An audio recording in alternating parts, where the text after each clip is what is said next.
challenging because we're limited in how we have a certain number of days we need to have of school days, and it's challenging to fit in professional development, but we do our best. One of the things we're doing this year is we're starting an RBT program, which is for our aides. And so what we always do when we're starting a new program is we start very small and pilot it with people who are the most interested and just see how it goes. So it's a program where they'll take a course, and then we have a behavioral, a BCBA coming in to do, it's just the whole thing, everything they need to become an RBT, and we're funding it. So that's one way that we are investing in our aides and saying, hey, you matter to us, and this is a credential that you'll get to carry forward. So hello and welcome, everyone. Welcome to the Tomo Club podcast.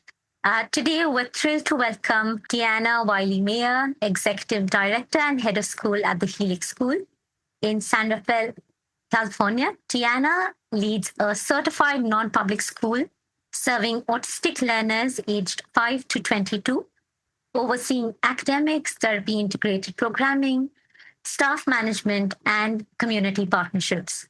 Her work emphasizes individualized, sensory-informed, and relationship-centered learning, combined with a strong focus on staff development, fundraising, and advancing public, non-public school collaborations. Now, that's a lot that you've been doing, right, Deanna? And thank you for joining us at Tomo Club. I'm Chelsea Dean, and I'm going to be the host today. We're talking about supporting staff and improving collaboration, where we're constantly thinking about how do we retain our staff members, especially in special education, and talking more about public, non-public school partnerships. I would love to start with a discussion on your journey and reflect on how you joined education, what are those reasons, and are they still relevant in this day and age? Sure. So I've been in education really my whole career, 35 plus years. And I started in the private school, independent school sector, primarily with neurotypical learners. And I was an administrator for most of that time, both here and internationally. And about 5 years ago, I was looking for a new opportunity after I'd moved to the Bay Area. And I met Marjorie McMorris, who is the founder of the Helix School. And she founded the school because of her own son. And she was really trying to find a place for who would really understand her son and who would help him reach his fullest potential. He is on the autism spectrum.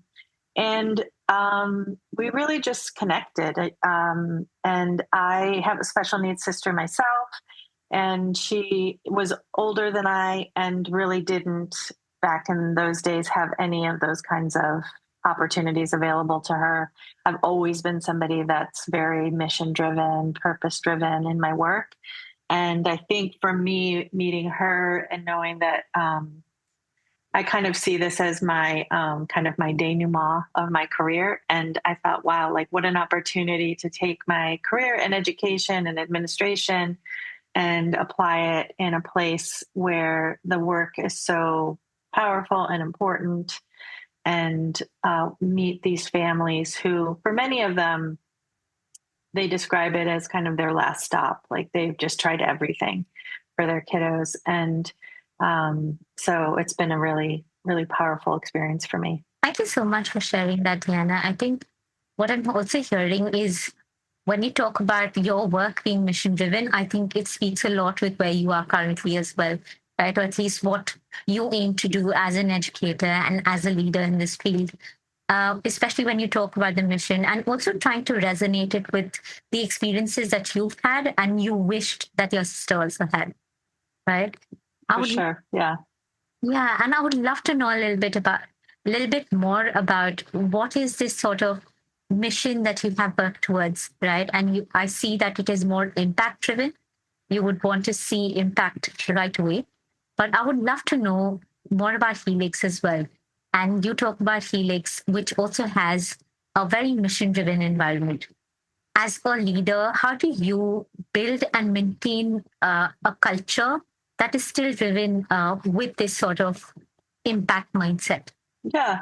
So at Helix, we talk a lot about what we call the Helix Way. And it's very much for the students, it's about regulation first. So we understand that nobody really, it's not even about being special needs. You can't learn if you're not regulated. Yeah. So we talk about regulation first. And then we talk about collaboration and just sort of this whole integrated experience. So we're not just operating from the head up. So we're really kind of incorporating the whole person. And I think when I think about the culture that as an administrator, as a leader, it's the same with the staff. So we try to help our staff bring their whole selves to work. Um, Obviously, there are times when we have to leave things at the door and come and do our jobs, but we also really try to understand like what are their goals, what's their path. We try to create pathways for them to grow as professionals, to grow their careers, to if we have credential programs, we have lots of professional development, things like that to help them understand that whether you are a paraprofessional or a clinician or a teacher or whomever you are working there, you're a mission critical part of this team.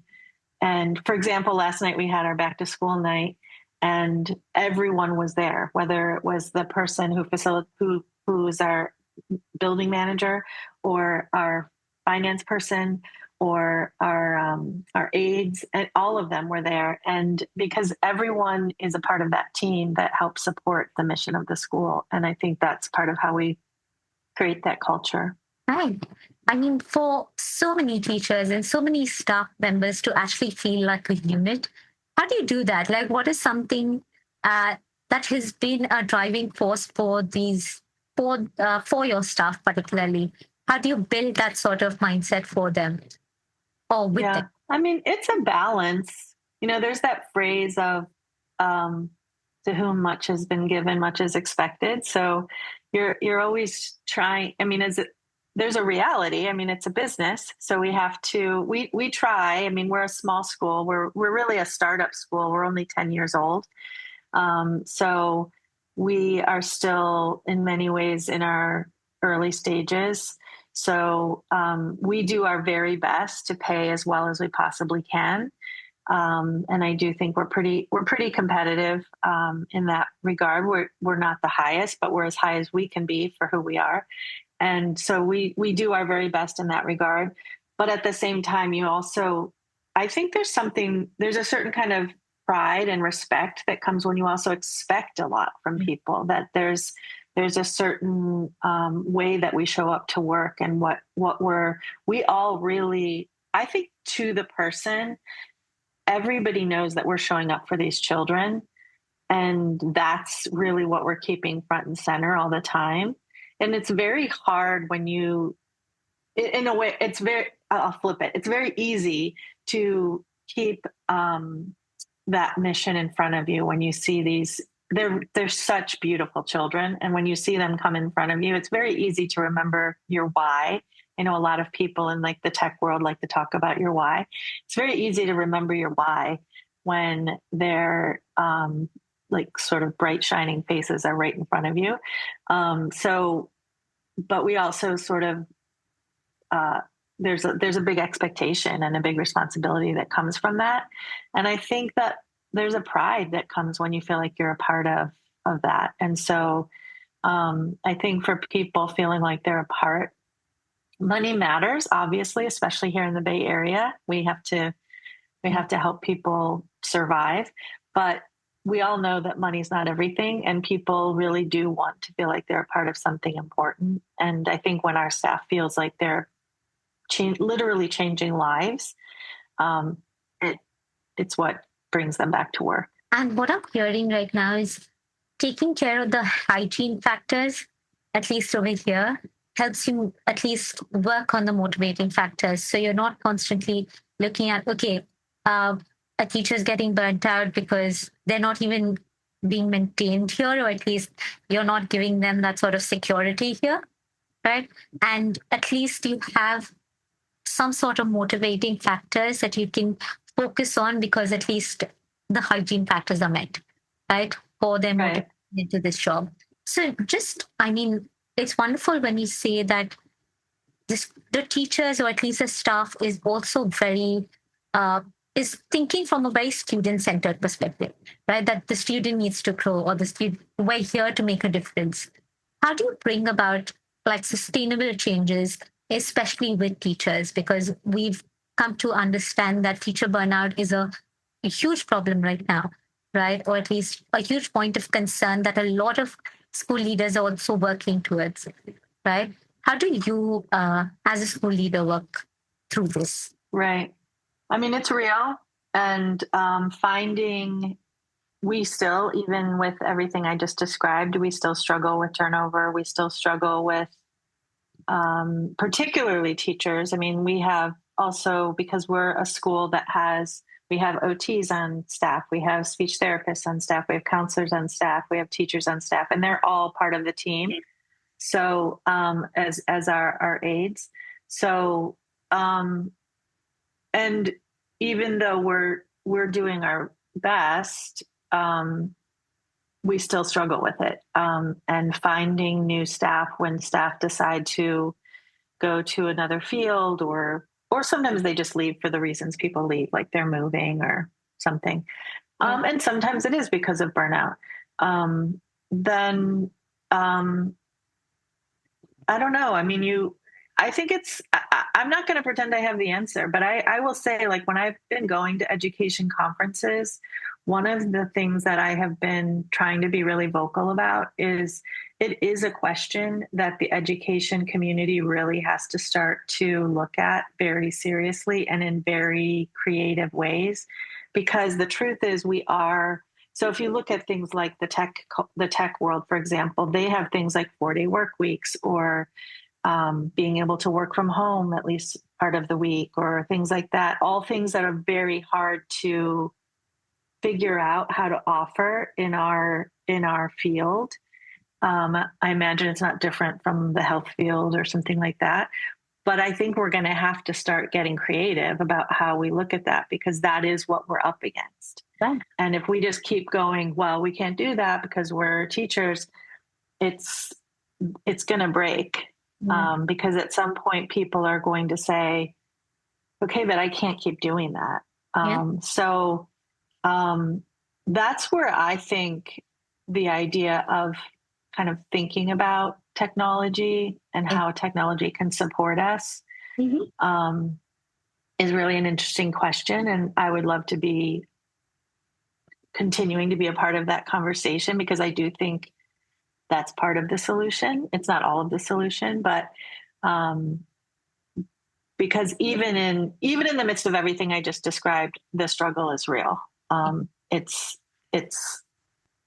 we haven't cracked the nut. But regardless, right, it is something that you are working towards, right? And it is constantly something that you're thinking about in terms of retaining the staff in order to feel like they belong there, and also to make impact, or at least create impact in the lives of students. Absolutely. And that's the foundation. You have to do that. You need to pay them as much as you possibly can.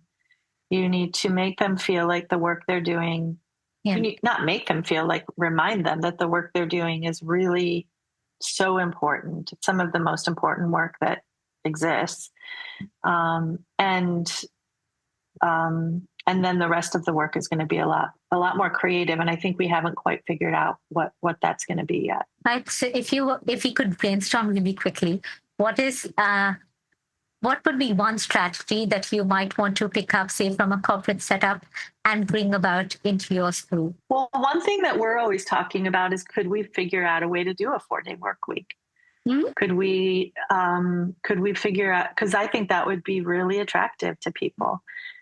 So it's a conversation that we keep sort of playing with.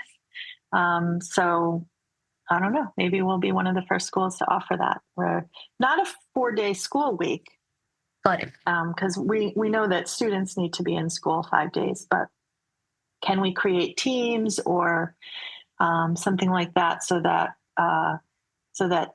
teachers or staff have the option to opt into a 4-day option.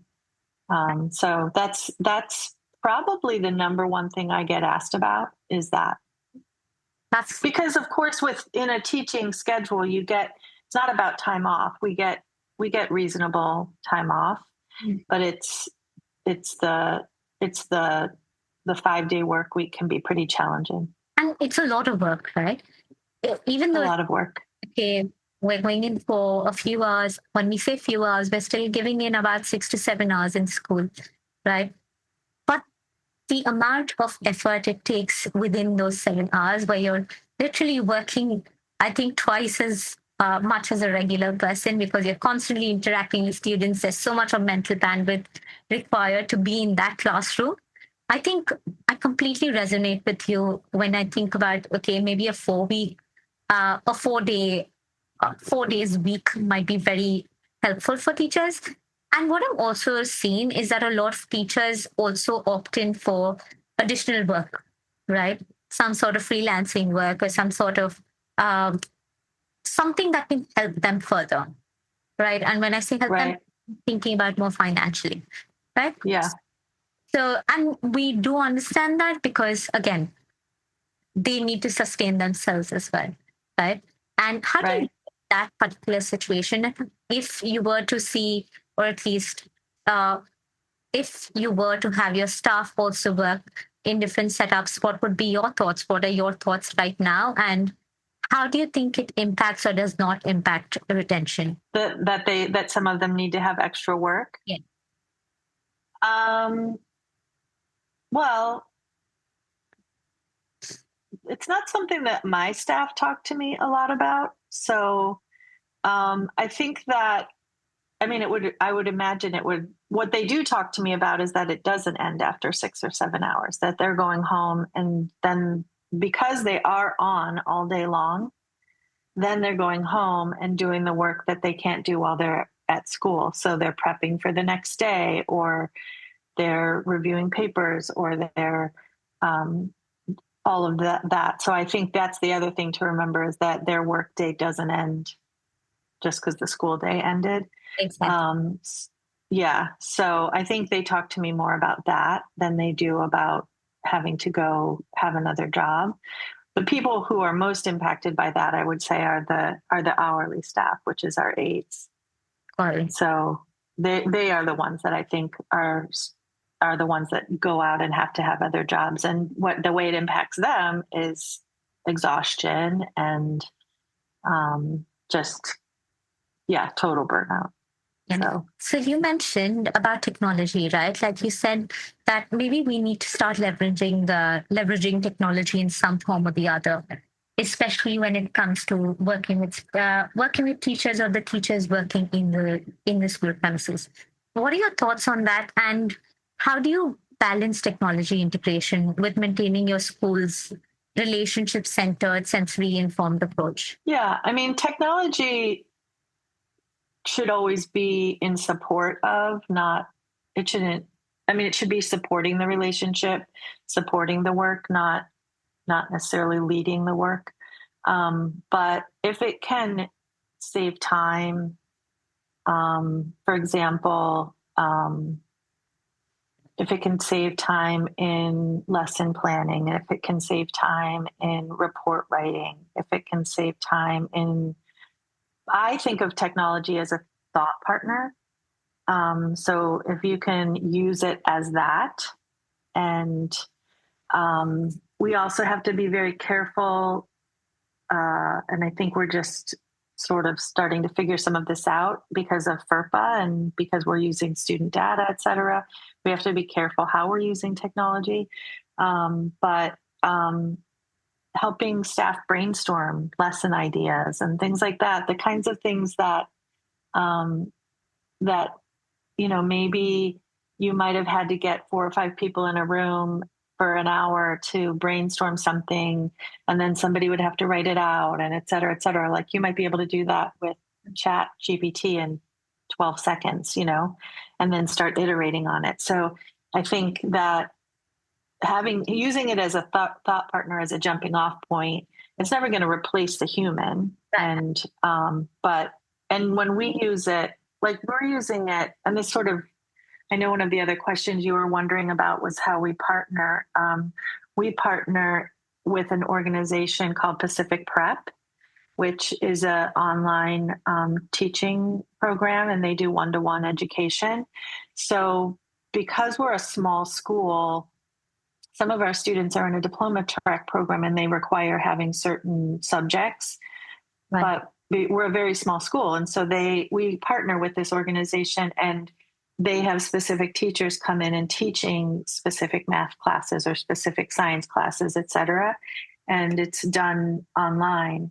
So that's an example of technology being used.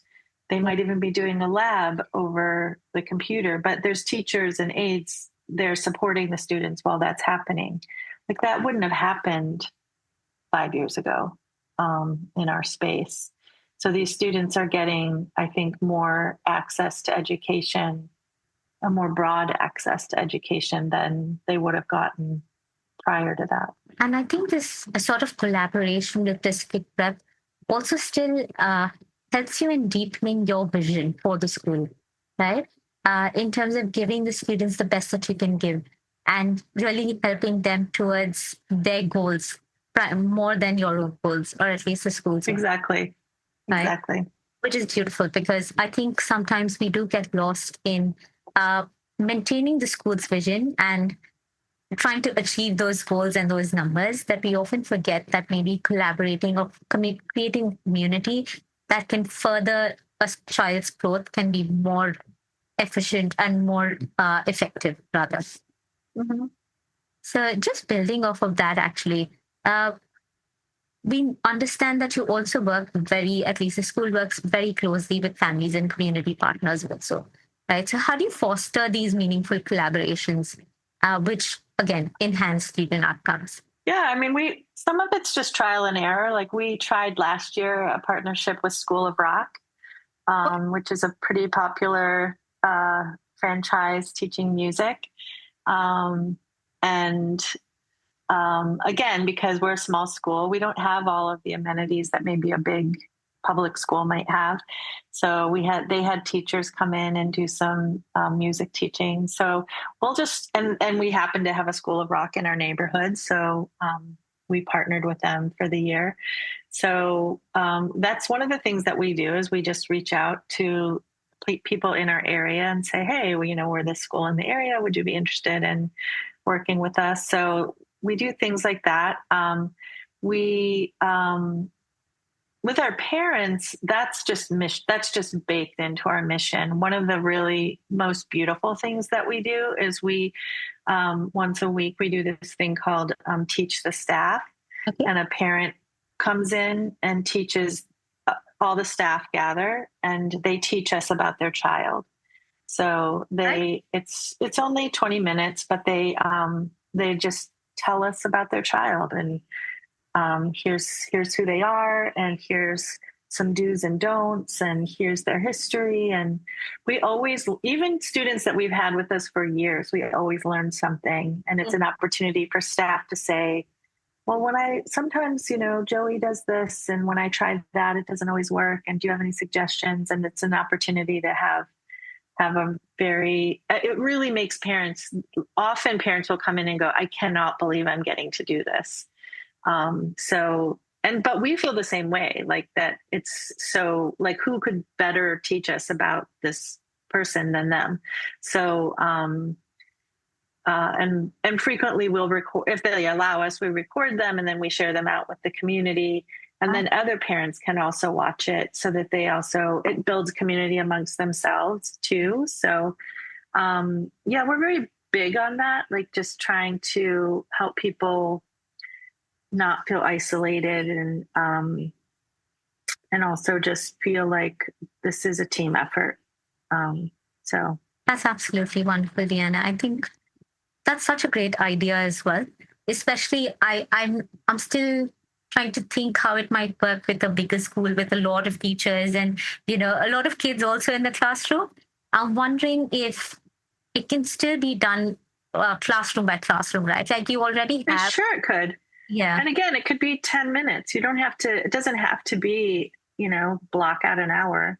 ex- Um, it's at the start of our day. The parent has just dropped their child off and they come up and we all gather, and it's awesome. It's one of our favorite things that we do. I mean, to think of how you're engaging stakeholders who matter.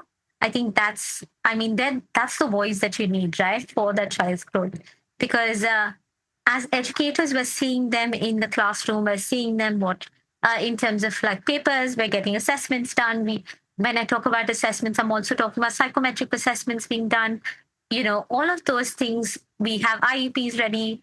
But what about what's happening at home? What is something that maybe needs some extra attention or observation, right? That's beautiful. I think it takes me back to my days as a teacher, and it's so wonderful because I absolutely love the parents who used to come and just keep talking about their kids, and just to see it reflect in the classroom and see how they're able to mold their ways because of the way I respond, because I know them now. I think Right. Totally. yeah, Yeah. it's a Or, wonderful. they have a sibling, or, they have a cat named Frankie and you didn't know that before. And, things like that. Yeah. Exactly. Yeah. Right.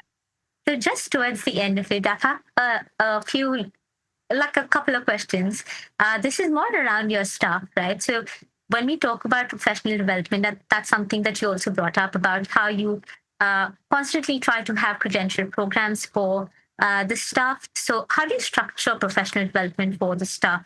So particularly to ensure their fidelity in your therapeutic and academic programs. So are there also opportunities to scale and formalize these initiatives further? Yeah, it's challenging because we're limited in how we have a certain number of days we need to have of school days, and it's challenging to fit in professional development, but we do our best. One of the things we're doing this year is we're starting an RBT program, which is for our aides. And so what we always do when we're starting a new program is we start very small. And pilot it with people who are the most interested and just see how it goes. So it's a program where they'll take a course, and then we have a behavioral, a BCBA coming in to do, it's just the whole thing, everything they need to become an RBT. And we're funding it. So that's one way that we are investing in our aides and saying, hey, you matter to us, and this is a credential that you'll get to carry forward. It obviously benefits us too, but it's an investment in you and your career. So we'll start right now. We're starting with 3, and as that hopefully has success, then we'll keep building on that. With our teachers, sometimes we have exceptional people who want to go on to become special ed teachers, and so we can't fund an entire special ed credential, but we do give scholarships toward them getting their special ed credential. So we do kind of, and that benefits us as well, because if we can grow special ed teachers from within our own staff, then that helps us stay staffed. It's amazing. I think when I think of it, I think most schools are bogged with this pressure of getting certain credentials met, or at least their professional development hours met for the entire year. So with that pressure, they're constantly thinking about, okay, what do I do? What do I do? Let's just get it done with. But I think what I'm hearing, not for everyone, but we have seen that happening as well. But what I'm hearing right now is that consciousness in choosing the kind of professional development that can actually enhance and retain the members of your school, or at least the staff of your school, which is a wonderful space because you feel seen as well. You feel Yeah, seen and you feel heard and you feel acknowledged for or validated for the work that you're doing as well. Right? right. which is beautiful. And I think towards the end of it, are there any adaptive learning tools that you're also using to support personalized learning at Helix? Oh, I'm probably not the best. Yes. Mhm. And I wish I had one of my clinicians here to answer all those questions. But yes, we use a lot of adaptive tools, Awesome. especially for some of our less verbal students. There's plenty of students that have, they call them talkers, and Yeah. they're beautiful. I mean, and to have a student who would come in and who would be so frustrated because they couldn't communicate to us. I don't love saying like helping students find their voice, because they have their voice. It's helping students share their voice. So helping them with a tool that helps them tell us what they already know that they want to say.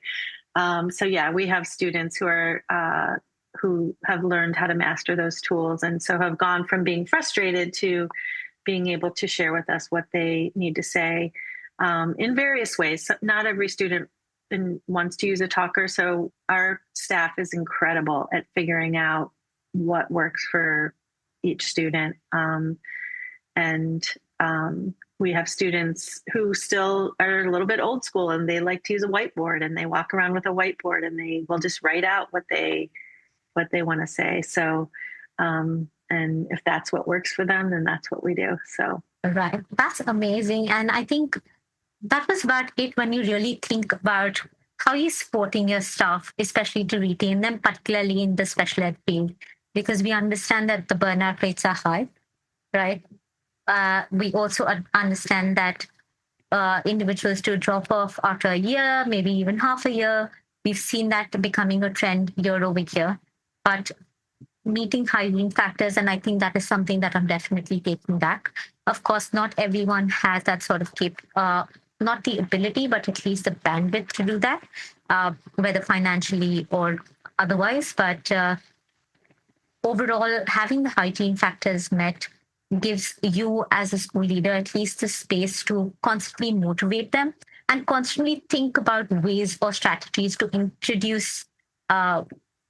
strategies to introduce motivating factors, or at least things like, as you mentioned, getting them getting their credentials, or uh, giving them professional training towards certifications, and giving them scholarships for that. Right? I think that's a wonderful way of supporting learning while also retaining the people that help, and it helps them feel cared for, right? As a right. staff, if you were to do that for me, I would love to stay in your school, right? I would have loved to continue there because I know that I'm seen, or at least I know that I'm heard, and I'm recognized for the hours of work that I'm putting in, even beyond the class. So, thank you so much, Deanna. As a tradition, we have one last question for you. This is from a leader that I interviewed recently, and this is the question for you. And I would love to have your question as well after this one, that you would like to ask another school leader. So, what are the pros and cons of giving homework? And if so, what is the balance for our students, particularly our neurodivergent learners? Well, I think the pro is probably around independence, and um, I think there's something to having families see the work that their students are doing. Um, and I think for our students, that's probably where it ends. I think for our students, the cons, and I do hear this from families, they will sometimes ask, could we please, we have an after school program, and sometimes they want them to complete their homework there, because they very much just want their students to come home and just be able to enjoy their family time. So I would say that's one of the big cons, is that uh, our kids work really hard just to be in school all day. It's very challenging to just do school, and that's a long day. For some of them, it's 7 hours. For some of them, if they stay longer, it could be even longer. And then to come home and have to do, like, that's a big ask. So I think the big con would be that it's okay to come home and just not do that, and If it's a preferred activity, if it's something you enjoy, then great. But I think it's fine to come home and have that be a relaxing, positive uptime. So that's what I would say. And to be fair, I would say that about neurotypical learners as well. Absolutely. I completely agree with you. And any question that you have for any other school leader whom we can interview, or we will be interviewing, sorry. Yeah. I mean, one of the things, because I spent so much of my career in the neurotypical learning environment, I have to say my first 2 years at Helix, I kept feeling like, well, all learners would benefit from so much of what we do. And this concept that that we really talk about a lot, about regulation first, is so interesting to me. So I guess my question would be, a lot of schools talk about the whole child and addressing the whole child. And I guess my question would be, what do you think your school does to really honor a student's need to be regulated, so that they are able to attend to the learning that is being presented to them? That's a wonderful question. I can't wait to ask this to another school leader and really delve deep into what is something that they're doing for their students. So thank you so much, Deanna. Thank you for joining in. And it was a pleasure speaking with you, and especially the work that you're doing at Helix and the kind of impact that you're making, not just for the students, but I would say also for your staff members to really feel like a part of a mission and really drive that sort of mindset for them. And I think you've been the one guiding them through this process. I would say you've been an example for them, right? So thank you so much for the work that you do. And thank you so much for joining us today as well. Yeah. Thank you, Chelsea. Have a great day.